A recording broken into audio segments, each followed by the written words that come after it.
Good evening and welcome to the September 7th, 2021 Caldor Virtual Community Meeting. My name is Carrie Green and I'm a Public Information Officer for NEMO Team 2, working here in conjunction with CAL FIRE Team 6. I'd also like to extend a welcome to CAL FIRE Team 2, and we're also working closely with California Interagency Incident Management Team 4 in the East Zone. Today, the fire is 216,646 acres, 49% contained, and 4,723 personnel are assigned.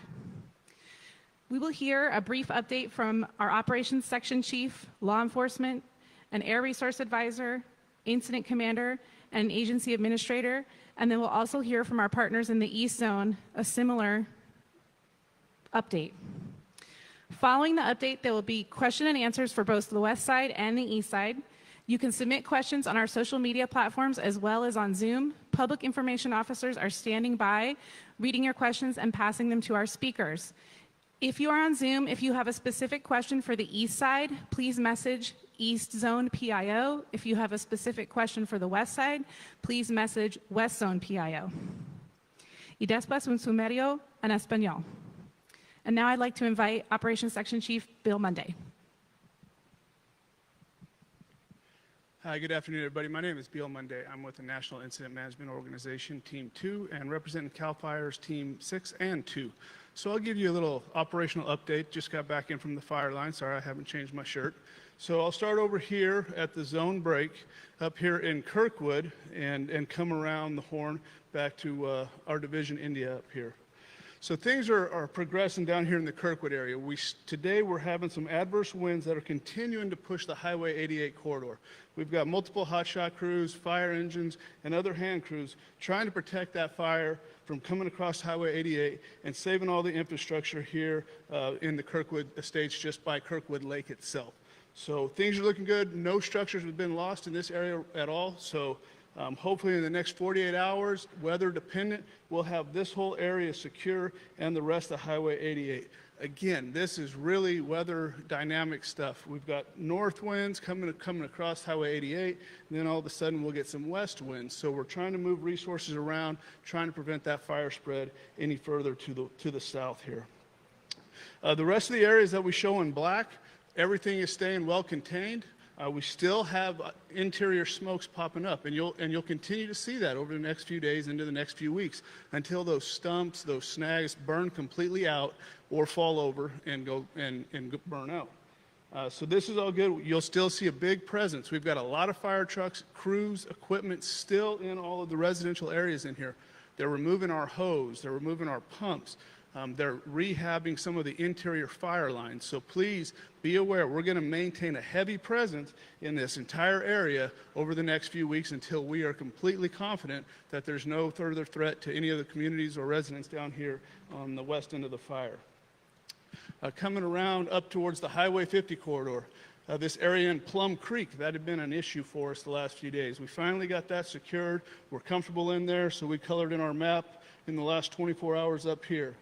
This area, the entire Highway 50 corridor, there's no threat from fire right now, but we have a lot of weakened trees. So we have heavy equipment, we have professional falling modules that are working the highway corridor, trying to figure out where all those hazard trees are, cut them down so they don't pose a threat to the highway or any of the cabins and any of the tracks all the way up through the highway corridor. So that's one of our main focuses right now, is to get all the safety mechanisms in place throughout the entire highway corridor system. And then coming up into Division Hotel in India here, we've got some hotshot crews and some of the CAL FIRE resources, multiple fire engines working this piece all the way up into the Desolation Wilderness up here by Wrights Lake. That's progressing. Again, with the winds being really shifty on us, we're getting winds out of the north here, kind of push back, and then we'll get some southerly influence trying to move things around on us right now. We flew some hand crews way up into the wilderness today. They're actually tying into a big granite escarpment and cutting hand line back down into some safe places to where we connect all the way down here to Wrights Lake itself. So things are progressing. It's a little bit slower with the amount of travel distance getting all the way up into the wilderness there. But we've got probably 2 miles of hose that these guys are working, trying to suppress the fire's edge all the way up until we get high elevation where there's no more fuel that can continue to burn back to the west. So with that, that's kind of a wrap up for today on the west zone, and I'll pass it off to our law enforcement friends and then go to the east side. Thank you.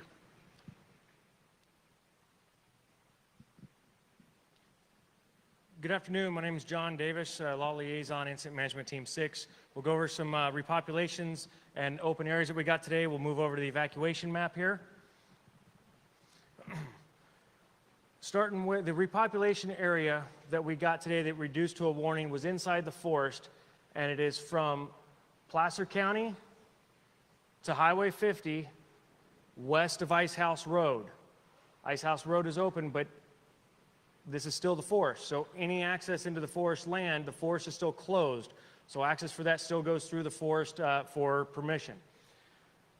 With this lifting out of a warning, or into a warning out of an order, we were able to open the area of Dry Lake, South Wentworth Spring, Northeast Pollock, Northeast Camino and Northwest Pollock, Southeast Camino and Southwest Pollock, and on down through, along with West Omo, Omo Ranch, and Barney Ridge. We were able to lift the warning out of there, so we opened those areas completely up. Again, I want to stress that if you're trying to get into the forest area, go back through the forest. If you're in any other area that is in a yellow color, in a warning zone, be aware that that means there's still a potential threat. So be cognizant of where you're at. If you're in a green zone around here, that doesn't mean that new fires couldn't start. So still be aware of where you're at and what's going on in here. We have a lot of equipment. We have a lot of apparatus and fire personnel in and around the areas. So driving still, please be very slow and as you come around blind corners, because we may have people working in the area. So be cognizant. There are a lot of resources out here. Law enforcement still patrolling any area that is in a closed or evacuation order status. They're driving through the warnings and the order areas. Looking on down through Highway 88, coming up through the El Dorado, Amador, and Alpine County areas, and at the zone break between the two teams. Coordination and planning for Highway 88 still continues. We're trying to put that plan together as close behind fire threat as possible and get anybody in here who needs to do any type of render safe procedures or clearing the routes for a minimum safe level for opening, but that's still in a planning process. Time frame, I can't give any time frame on when that opens because it really depends on the threat of the fire as the first mitigating factor. Same thing for Highway 50. We are planning and talking about how that looks as we go between the two zones, but time frame wise, as it is available, we are opening what we can. I can't give you a time frame on when Highway 50 opens because there's a lot of work and a lot of coordination that goes on through Highway 50.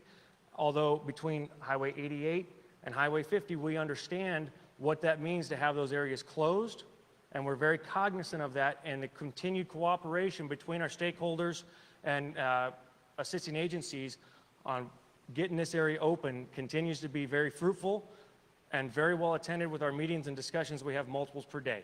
Thank you. Good evening, Jen Croft. I'm an Air Resource Advisor with the Wildland Fire Air Quality Response Program. We've seen two distinct patterns on this fire over the last 15 days. When it's really windy, the smoke wants to channel up Highway 50 on its way to Tahoe Basin, finds its way up through Carson City and into Reno. Right now, we have lighter wind conditions, and those lighter wind conditions are providing for that smoke relief to be less. So we see more hazardous air hanging for longer periods of time in the Tahoe Basin and in Highway 50. And in the evenings, it finds its way back down that Highway 50 corridor into Placerville, and then last night, I think it extended into Folsom. So along that line, those short-term and long-term health effects that we keep speaking to, an N95 mask is your best friend. That will filter out that particulate matter down to 2.5 microns. Put that in perspective, your hair, shreds of hair, are the size of 70 microns. So this is the really little stuff that gets down into your lungs, scratches and abrases your alveoli in your lungs, and creates opportunities for all kinds of issues with chronic illness, like COPD and asthma. Those folks are our first to have symptoms. The folks who aren't aware that they have symptoms or they have heart problems, they'll find that showing up when we get into the hazardous conditions for multiple days. lack of oxygen in the system, aggravation to the circulatory system, and then that wheezing starts to begin. You're working so hard, you'll see strokes, cardiac, and other respiratory issues emerge. So keep that in mind when we hit those hazardous conditions. I really would encourage you to wear that N95 mask. It's for your goodness.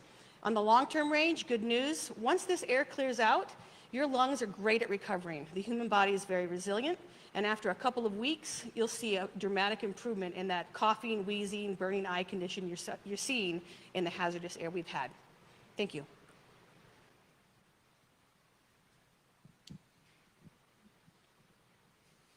Good evening. Dusty Martin. I'm one of the Unified Incident Commanders for the West Zone of the Caldor. So today was another successful day as we got out on the ground, and we were able to continue, as Beal talked about, up in that northern side in Wrights Lake area, and with continued success, and as well on the south side. We continue to, as we've talked in the days prior, taking the little wins that are eventually adding up to the bigger win. As you look at this map here, and you start to see the amount of black line on that map, that's stringing a bunch of little wins along the way to get to there. And we're going to continue to do that. Tonight we're at 50% containment, which is a pretty big feat over the last 3 weeks. However, that means we still have 50% of this fire left. So there still is a lot more work that needs to be done. That's been talked to me before. And along with that work, today will be the last day that CAL FIRE Incident Management Team 6 is in command of this incident. We're transitioning to CAL FIRE Incident Management Team 2 as of tomorrow morning. Team 2 has been embedded with Team 6 for the last 2 days, and we have made a successful transition and gave them all the information that we've occurred over the last 3 weeks. I'd like to thank the citizens and the public for all their continued support while we're here, and I'll leave you with this. You're in very good hands with CAL FIRE Incident Management Team 2. You should not notice a difference besides a couple of new faces. Thank you and have a great night.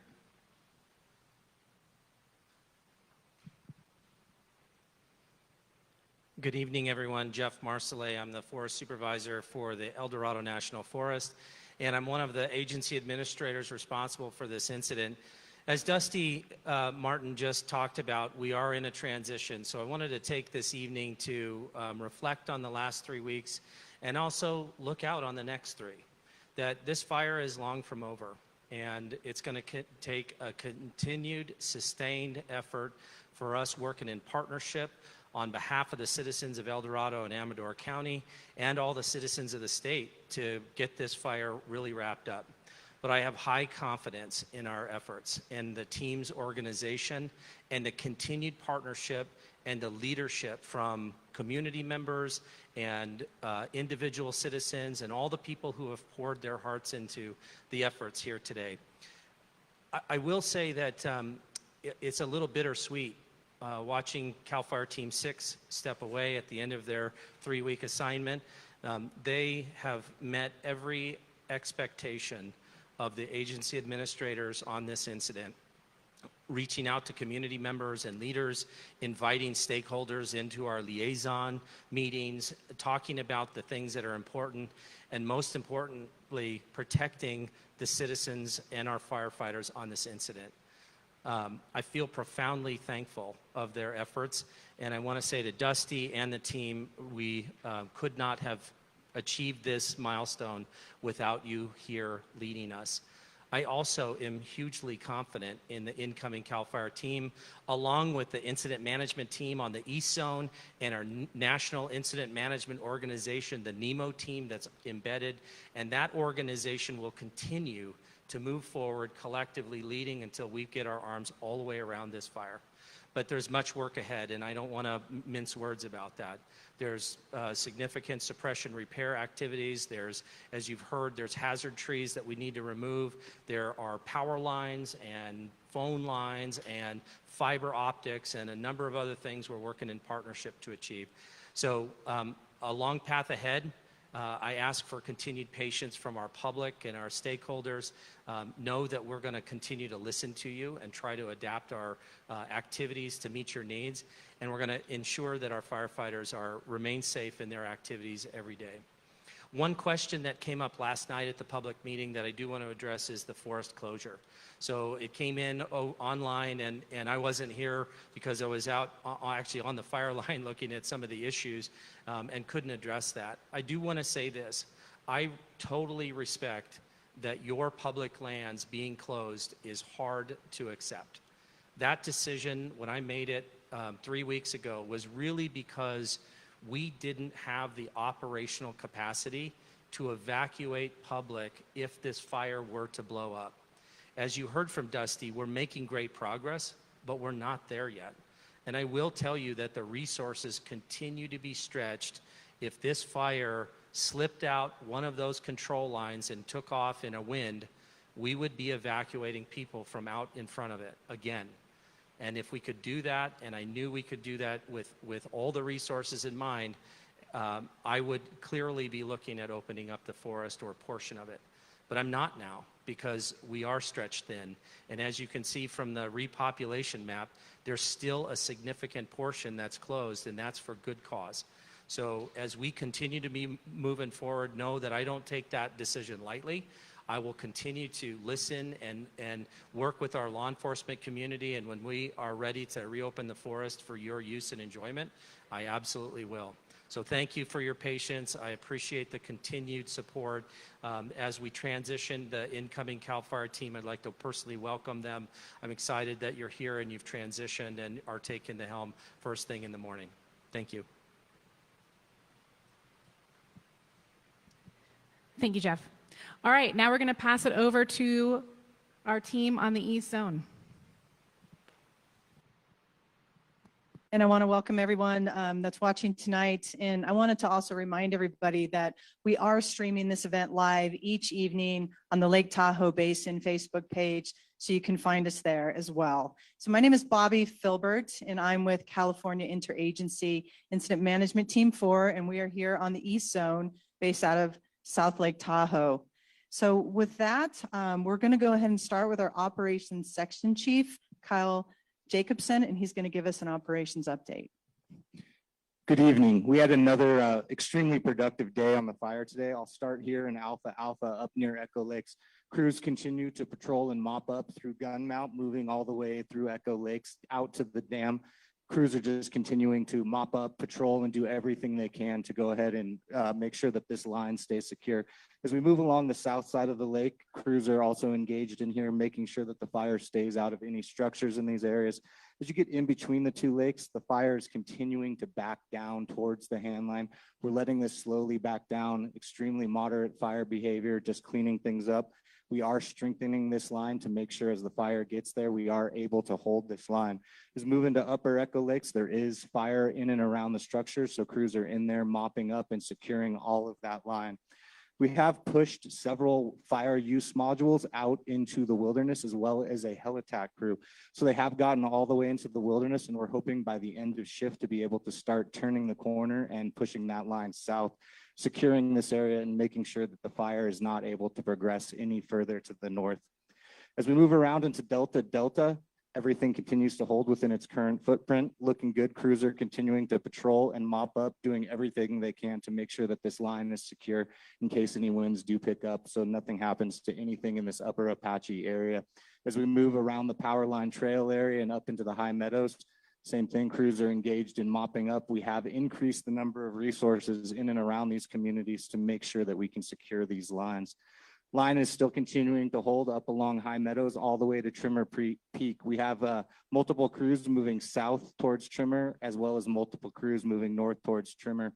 As we get into this middle section here, it gets really steep and really rocky, so it's slow going, but we are making good progress, hoping that within the next day, we will have this line tied in all the way through Trimmer. As we move down into DP 70, just south of Trimmer in the Trout Creek area, crews have been able to get direct hand line all the way down through Sling 8, Saxon Creek, all the way down into Luther Spire. So that was a good stroke today, being able to get all of this line tied off on the south and east side of the fire. As we move down towards Caples Lake, crews continue to mop up and patrol in here, as well as to continue direct hand line construction towards the west, trying to tie this back into the zone break. They've been very successful in there so far. Our structure groups, we did beef up the structure group in both Christmas Valley and in the upper Apache areas, doing everything we can to get people back in there as soon as possible. We know that getting these communities back in is a #1 priority. I want to make sure that everybody understands just because we have black line on the map, it doesn't mean that it's safe for the public to go back into those areas. We have hazard trees to fall. We have to coordinate with infrastructure. So we're doing everything in our power to increase the number of resources we have in those areas, minimize these impacts to the communities, and get people back into their homes as soon as possible. Thank you. Thank you for that update, Kyle. Now I'd like to bring up our Lake Valley Fire Chief, Chief Brad Zlendick.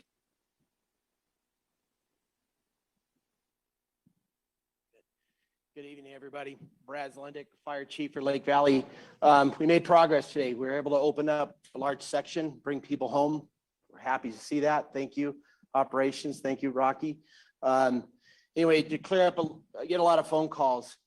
It does not include Elks Club yet. It's up to and including Bush Way. Glen Eagle's going in that way, but everything from Black Bart and Pioneer Trail down to Bush Way. And if you look at the maps online, they'll show you that in the yellow. You're back in a warning. So we're glad to see that. Good work. Bunch of folks to know that I receive a lot of phone calls. We are here for you. Our town is there, and we want you back in the worst way as soon as possible.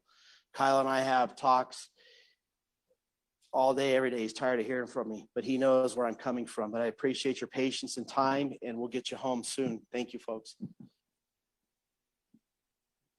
Thank you for that. Now I'd like to bring up our agency administrator of the Lake Tahoe Basin Management Unit, Gwen Sanchez.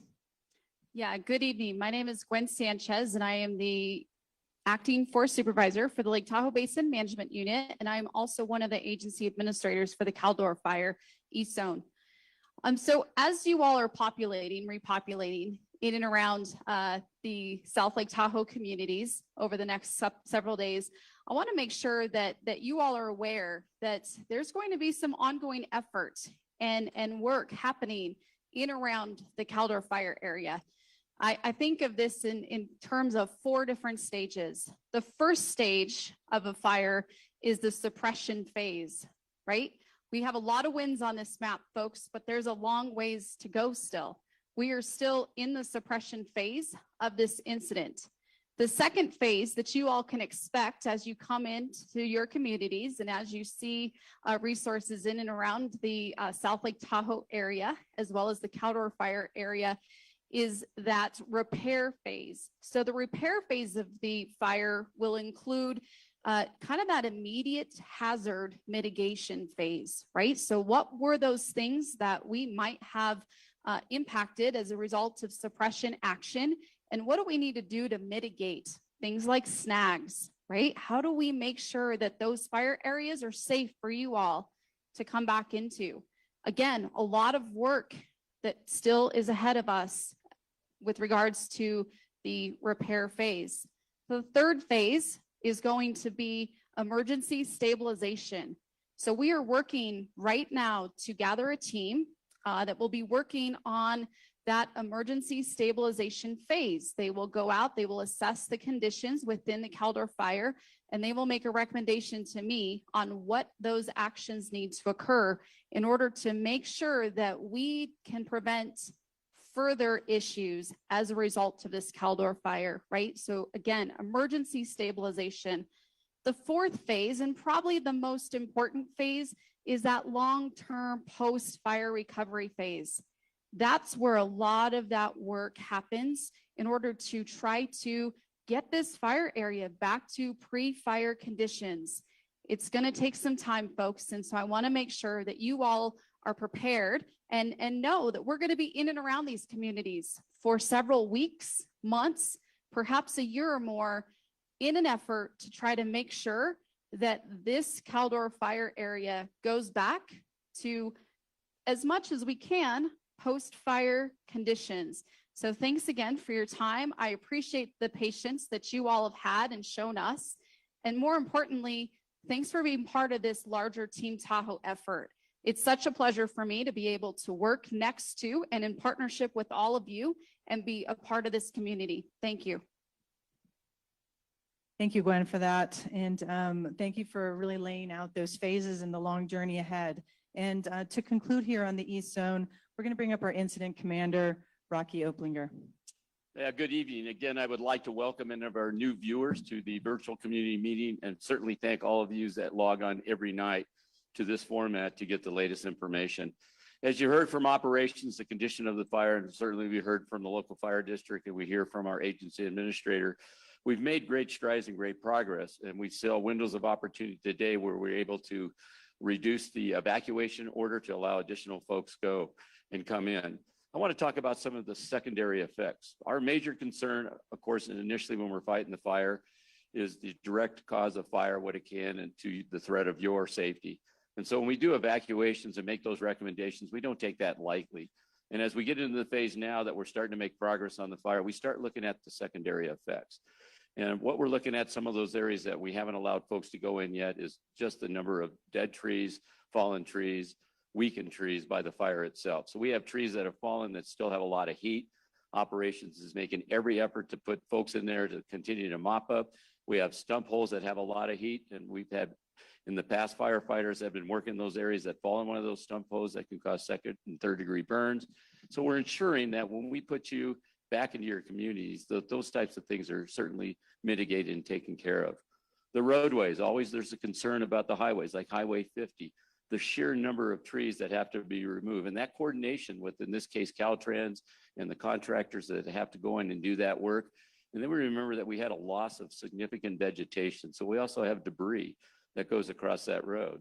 And so when we take a look at that coordination and access to allow people in, we take that all into consideration, and all the agencies working together to get to the point that we just saw today, that we were able to reduce an evacuation order and allow the folks back in. I also want you to think about some of the things you'll see. You heard our agency administrator talk about suppression repair, and that's the repair that we go in and to do the repairs to the suppression efforts that took place. And so you're going to go into some of your properties and you're going to see dozer lines, you're going to see hand lines, and the forest and the team that's going to be left dealing with that is really going to take care of that, both short-term and long-term. So we just want you to be prepared that we want you to get back in, but those effects are out there from just the suppression actions and the efforts of our young men and women going out there every day, every night to put us in the position we are today and where we hope in the future. And then finally, the weather. The weather is always concerning.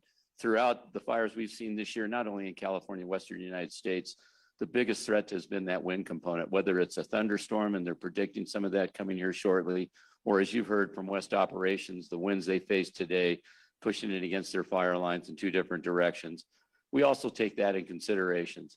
But I can tell you, your fire chiefs, your local PDs, your local business folks have been in here diligently because they want you back in the communities. And we're here to ensure that happens. So my final thing tonight is I really want to put a special thanks to CAL FIRE Team 6 and the coordination they did as they completed their assignment here and they transition out, and certainly welcome CAL FIRE Team 2. So on behalf of California Interagency Incident Management Team 4, thank you. Thank you for that message, Chief, and just really outlining the challenges that are ahead for all of us. And I wanted to remind our viewers that we are monitoring questions. We have information officers that are taking your questions that you're putting into those chat boxes, and we're going to have those folks that you have spoke tonight come back and answer those questions. But first, we're going to take it back over to the West Zone. So Carrie, I'm going to pass it back to you.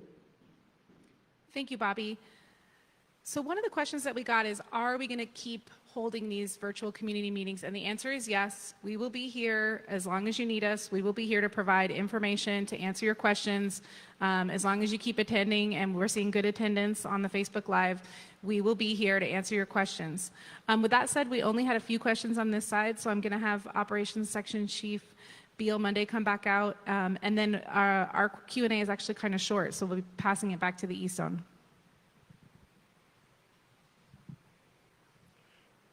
All right, thank you. So I got two questions, and the first one is, why don't we see black line on Highway 88? And folks may have missed the very first part of my report, but down here on Highway 88, we still have active fire threatening the Highway 88 corridor and Kirkwood. So that's why this area does not show any black line on the map so far. And then the second question I had was, what is the difference between the red and black lines? So I think that kind of explained that there is the black lines are areas where we have extinguished the fire front right there, and we do not expect to have any more fire coming across that line. The areas in red are still active, and so that's how we change things is as things get controlled or contained, we start to change the color of those lines.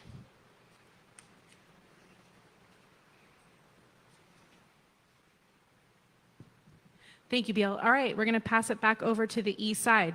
Bobby? Thank you for that, Carrie. It looks like we have quite a few questions for our El Dorado Sheriff's Office. So we're going to bring up Eric Palmberg, the Public Information Officer with El Dorado County. Yeah, Eric Palmberg, PIO for the Sheriff's Office. Looks like there's a lot of questions coming out about repopulation, a multitude of areas. Basically the area of Tahoe Mountain, Christmas Valley and whatnot. So ultimately, I think it was described very well by our IC and other people so far. The only evacuation order that has been reduced to an evacuation warning is that area of Pioneer Trail between Al Tahoe and just slightly east of Elks Club. That is the only area. We have one specific question here. If the Cold Creek area on, near Al Tahoe has been reopened. So that whole area of Pioneer Trail between Al Tahoe and just, I believe it's Bush Lane, just east of Elks Club, all of those neighborhoods have been reopened because they were reduced to an evacuation warning. All other areas, all other orders are currently standing. Excuse me, the rest of the county areas are still under evacuation orders. I think our IC gave a lot of really good description on what the criteria is. Although, a lot of the fire issues may have been mitigated, there are lots of other factors involved with repopulating these areas, as he described just previously here. There's a lot of trees to be taken down. We need to make sure that infrastructure is restored properly before we can get those areas repopulated. I think I'm looking here. Christmas Valley, these all pretty much fall into the same category as far as repopulation. So I can tell you, this is my first day up at this location on the east side. I can tell you that I was in a minimum of 3 meetings today. So these issues are constantly being addressed and assessed by all of our infrastructure companies and whatnot, as well as fire personnel, law enforcement, and they are constantly being looked at and evaluated on when those repopulations will be able to take place. That's it. Thank you. Great. Thank you so much. So now it looks like we have quite a few questions for our operations section chief. So we're going to bring back Kyle Jacobson to answer those questions for you. Actually, we only have one question, so that should be rather quick. But there was a concern about the increase in activity that residents are seeing on their cameras in the Upper Apache area. And as I mentioned before, there is no reason to be concerned about that additional activity.